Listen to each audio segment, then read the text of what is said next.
of that. That's what it's okay. It's okay. Yeah. Boys, honestly, we played well. Yeah. They were the hardest team we meant to play against. We have more games. We can still do this. Like, honestly, like, they're the hardest team to play against. We should be proud about this performance.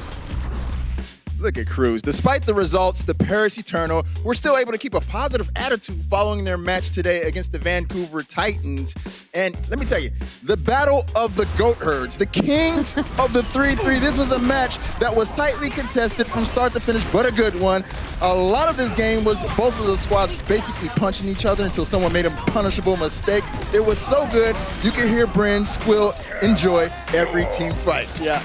So one thing I actually am curious about, Wolf, because you've particularly been on like the train of like, let's not overhype Paris as a team when it comes to triple tank, triple support. What did you think personally then of this performance? In this particular map, I was a little bit surprised that Vancouver Titans used Summon on McCree, and I was wondering, you know, because if you're going to do that, normally you have Stitch in, right? I was just wondering what their confidence level was against Paris on 3-3. They gave them a lot more respect than I thought they would, and I think it came back to bite them when they were running that McCree.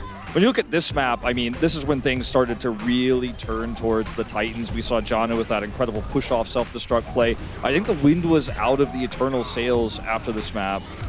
Yeah, I think I'd agree with you there.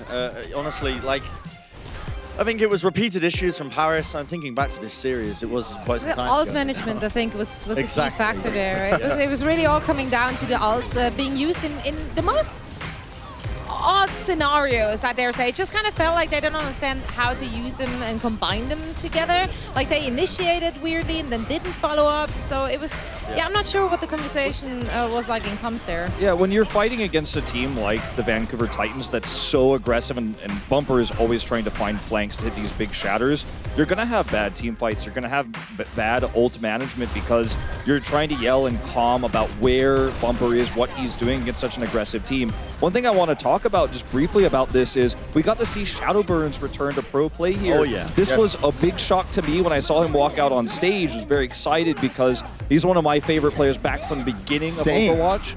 And a lot of Korean players like Haksal, for example, have come out and said they were inspired by him. You know, Haksal was an aspiring Genji in Korea when Shadowburn came out first. So it was kind of a cool matchup to see them face off here.